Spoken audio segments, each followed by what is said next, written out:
Hey, howdy. So most of the 2025 SBIR award data just got released, so I analyzed it to see how first-time winners and startups fared. And I found a couple interesting things that'll help you decide whether to apply and improve your chances of winning if you do.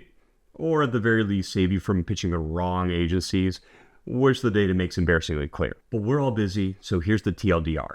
First, you should definitely apply. Startups and first-time winners did great in 2025.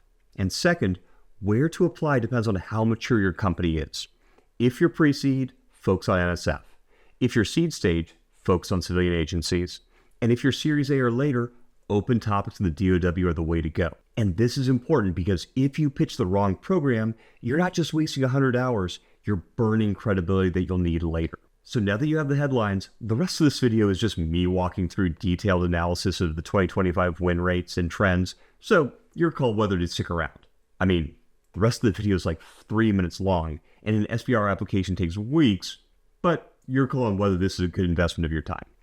All right, let's dive into NSF and why it's so good for new companies.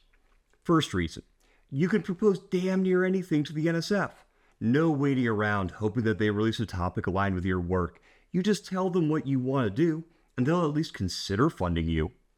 Now, NSF has extremely high technical standards, so this isn't easy money. But if you're really new and need some funding, NSF's probably your best option.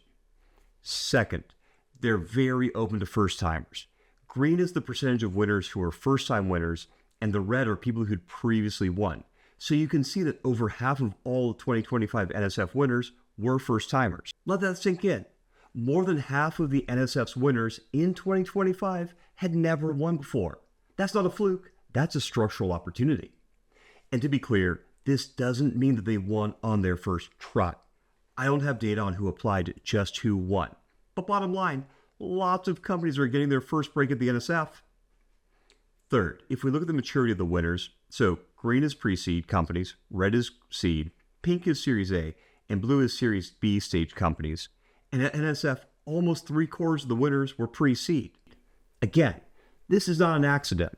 The NSF has a clear preference for early stage, high-risk tech. Now, to break things down further, the median NSF winner had been in business for 4 years, had 2 employees, and earlier stage businesses seem to be doing better with STTRs, which makes sense since early businesses typically don't have all the compliance and engineering infrastructure that they need, and a university partnership can fill some of those resource gaps. Now let's look at the open topics. Here's the distribution of winners, and the number one mistake that jumps out: pre-seed and seed stage founders applying to open topics, which I don't fault people for because the program is pitched to startups, but the data says that that's a trap for very new startups.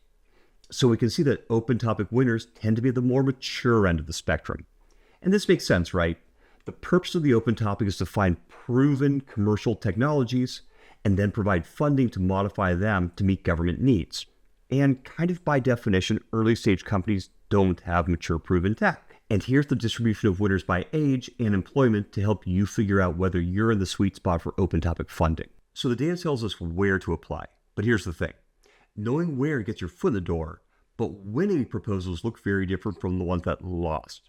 That's why we built the Inevitable Defense Proposal Marketplace, where you can see what a winning proposal looks like at the agency you're proposing to. More information in this video's description.